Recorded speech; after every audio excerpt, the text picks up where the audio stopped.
Bonsoir la famille, bonsoir la Côte d'Ivoire. Ah là là, comme d'habitude, ouf, aujourd'hui là, ça a été une journée, hein. Bon, enfin, là, je suis là ce soir pour parler un peu de notre pays, la Côte d'Ivoire, aux patriotes, aux Ivoiriens, aux Ivoiriennes, à notre maman, à nos sœurs, à tout le monde. Mon sujet aujourd'hui est hyper important parce que ça concerne aujourd'hui la situation sociopolitique en Côte d'Ivoire qui est en train de fracturer davantage ce que nous avons mis 9 ans à construire. Donc, je ne suis pas ici à prendre une position pour un parti politique quelconque, hein. Je ne suis ni PDCI, je ne suis ni GPS et je ne suis ni RHDP, ni RDR. Je parle ici, j'interviens ici en tant qu'un citoyen lambda qui constate des faits et puis qui apporte des idées et qui essaie de partager avec sa famille et ses confrères de même nationalité de la Côte d'Ivoire. Voilà. Je suis Ladji Touré et comme vous pouvez le voir, mes vidéos précédentes, ça fait un bon moment, je n'ai pas voulu faire de vidéos du coup, j'observe vraiment la situation politique qui est en train de plus ou moins, on va dire que se dégrader parce que ça fait un petit bout de temps, nous voyons par-ci par-là des appels à la révolution, des appels à l'obéissance, à la désobéissance civile. Je trouve que nous faisons vraiment un grand pas vers la démocratie parce que c'est des termes que nous ne connaissions pas avant. Donc, moi, plutôt, c'est quelque chose qui est pour moi quelque chose aussi positif. Donc, la jeunesse ivoirienne est en train de se réveiller. Mais dans quel terme et dans quel sens? Ça, c'est quelque chose d'important à savoir. Et je vais aussi aborder le sujet aussi de Blé Goudé, de Laurent Gbagbo, notre papa, Laurent Gbagbo, de, comment on dirait, Soro Guillaume, un de nos frères, un des leaders ivoiriens qui aujourd'hui à Paris et qui est en train plus ou moins manipuler le système. Et tout ça, pour moi, ça fait partie de la politique. Je pense que c'est plutôt bien parce que ça permet aux Ivoiriens aussi d'être en phase avec eux-mêmes et de savoir où nous en sommes. Voilà. Donc, je vais commencer d'abord par la jeunesse parce que quand on parle de jeunesse, on parle de l'avenir d'un pays, l'avenir de la Côte d'Ivoire plus particulièrement. Et aujourd'hui, c'est quoi? Nous voyons que les appels ont été faits par-ci, par-là, mais malgré ça, bah, il n'y a rien parce que on voit les Ivoiriens qui se lèvent par rapport au dit de Soro Guillaume qui est à Paris, des gens qui vont tenir compte aussi de ce de ce qui diront le gouvernement, en fait, les sympathisants de Ouattara. Et en fait, au final, c'est quoi? Personne ne se comprend, alors qu'il y a une urgence qui est en train de se préparer. Dans les cœurs, dans les mœurs des gens, il y a une forme de vengeance. Donc tout le monde est prêt à y aller, à pouvoir tout casser, montrer que ben oui, on n'est pas d'accord et tout. Ouais, c'est vrai. Mais vous ne vous rendez pas compte d'une seule chose depuis des années, qu'on tourne chaque fois, on fait un pas en avant, on fait 10 pas en arrière, et chaque fois c'est nos continents qui sont en retard, notre pays qui sont en retard, les institutions sont en retard, et la jeunesse est obligée de sortir du pays pour aller trouver de quoi manger à l'extérieur. Hein, comprenez?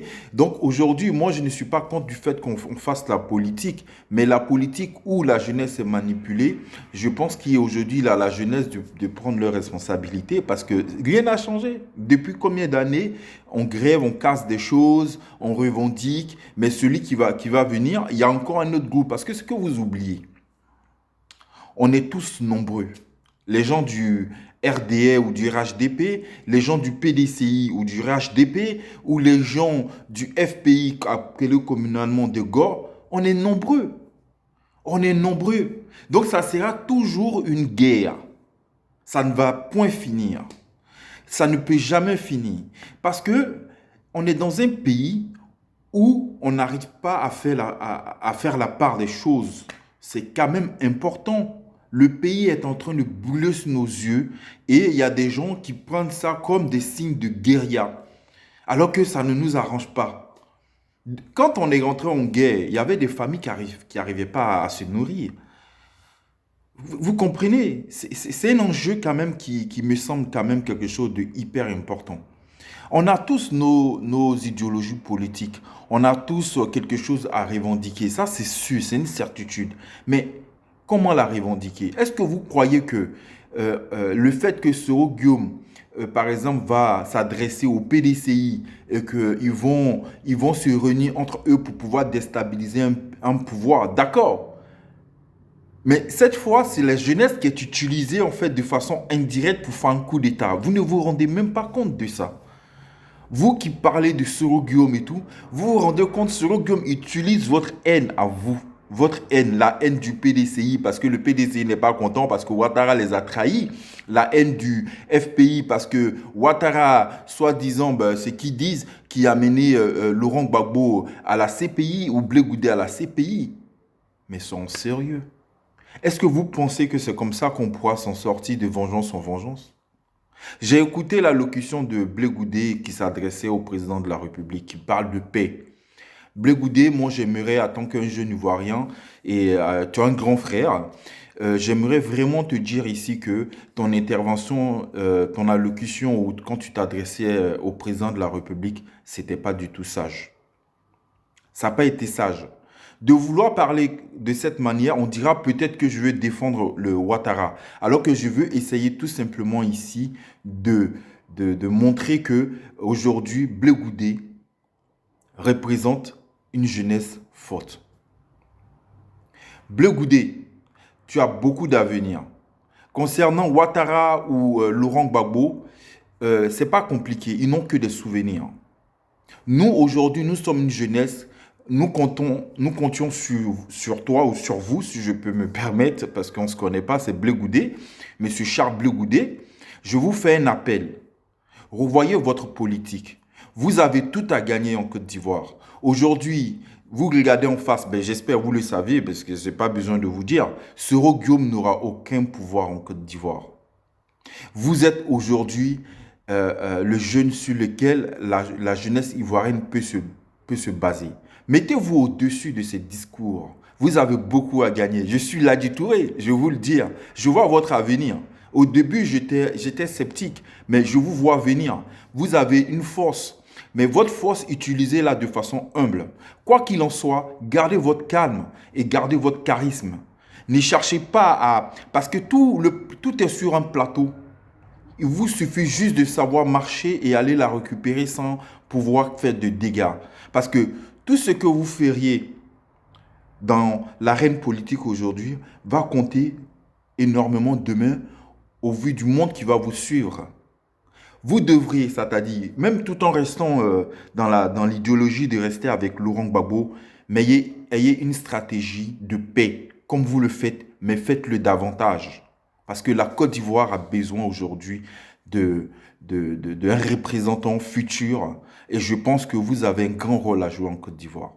Je ne sais pas qui vous conseille, mais vous, pour moi, c'est à mon sens, vous ne devrez pas utiliser le jeu politique aujourd'hui.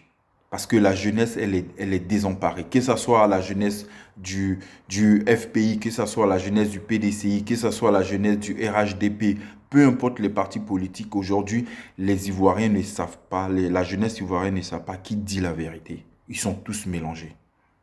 On sait ce qui s'est passé. On ne va pas rentrer dans l'histoire. Les dégâts ont été faits. Maintenant, ensemble, comment nous pouvons arriver à réparer l'erreur sans toutefois rabocher l'histoire du passé qui va nous fâcher, qui va nous diviser. Les Ivoiriens ont besoin d'une réconciliation. Et cette élection, je ne dis pas si vous allez la participer ou pas, mais peu importe ce que vous preniez comme décision, en tout cas pour ma part, vous devrez aujourd'hui vous battre d'une manière ou d'une autre pour ramener la paix en Côte d'Ivoire. Parce que vous êtes un enjeu crucial pour le développement et la paix en Côte d'Ivoire, vous Blé Goudé. C'est vous que la jeunesse regarde dans 10 ans. C'est vous que la jeunesse regarde dans 20 ans. Donc préparez-vous. Vous avez beaucoup à gagner.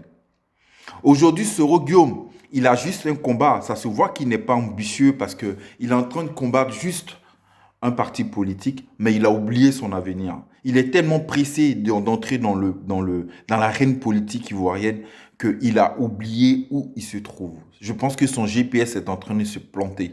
Vraiment. Et vous, monsieur Blé Goudé, je pense qu'il serait profitable, il sera de façon stratégique pour vous de pouvoir prendre tous ces avantages. C'est un conseil d'un frère que je vous donne. Je ne suis pas un sympathisant de vous blégouder. J'attends d'être convaincu. Et vous en avez les capacités, j'en suis certain. Croyez-moi, on a tout à gagner en Côte d'Ivoire avec vous. Mais il suffit que vous ayez ou vous choisissez la bonne voie et la bonne direction. Parce que vous êtes quelqu'un qui a beaucoup d'avenir. J'écoute par-ci et par-là. Vous faites très attention à vos discours. Mais il y a encore une colère en vous qui fait que les Ivoiriens restent sceptiques vis-à-vis de vous et on ne vous voit pas en fait. On ne sait pas qui vous êtes parce qu'on vous associe avec Laurent Gbagbo ou avec contre le pouvoir en place. Et ce n'est pas une bonne manière pour moi.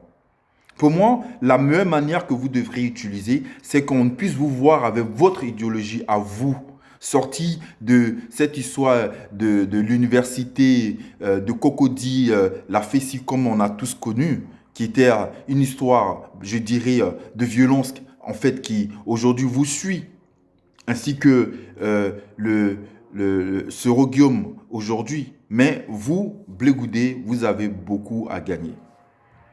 Et je vous assure, croyez-moi, si vous arrivez, sincèrement, de tout mon cœur, vous arrivez à mettre la paix en Côte d'Ivoire, vous allez et vous serez vraiment l'héros que toute la jeunesse va suivre. On ne fait pas une politique avec ses humeurs. La politique, comme vous le savez, vous et moi, la politique, elle est stratégique. Voilà. Ceci était pour ma part. Et je profite pour dire aujourd'hui que chaque Ivoirien, que ce soit de chaque parti politique, FPI, PDCI, RHDP, GPS, tout le monde, aujourd'hui tout le monde songe à ce que la paix soit en Côte d'Ivoire. C'est tout ce que chacun de nous demande aujourd'hui. C'est pourquoi, M. Bleu Goudé, je fais cette vidéo pour parler à mes frères ivoiriens, peut-être qu'ils prendront conscience, qui vont arrêter de croire que la politique, elle se fait comme ça. On a tous grandi dans le quartier. Vous pensez que c'est aussi agréable de regarder demain, il y a un tel qui se lève, demain, il y a un autre qui se lève, pour montrer que l'autre a plus de monde que l'autre. C'est pas un concours de Miss qu'on a besoin. On a besoin d'un avenir pour notre pays.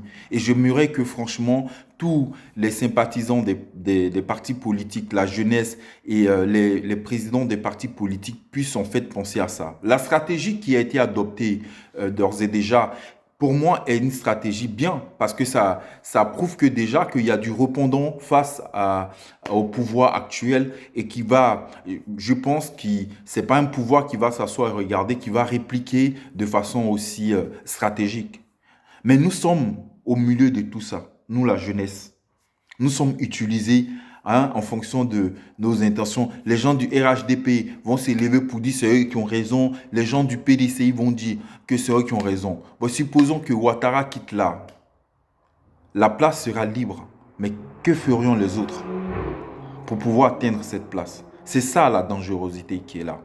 C'est pourquoi je vous conseille dès maintenant, prenons conscience parce qu'on est dans un virage hyper important du destin de notre pays. Et nous sommes tous responsables. Tous, je vous le dis. Donc, voilà ce que je peux vous dire ce soir. Et vive la Côte d'Ivoire. Et j'espère que nous prendrions tous conscience de l'enjeu et de la dangerosité qui est en train d'arriver pour protéger notre pays. Simplement, soyons tous des citoyens, respectons-nous, revendiquons nos droits. Ça, c'est hyper important. Je vous le demande. Chaque Ivoirien ne doit pas s'asseoir.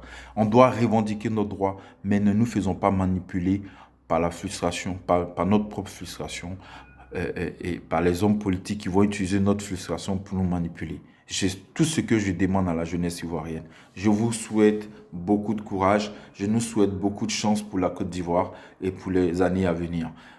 Vive la Côte d'Ivoire. Au revoir la famille.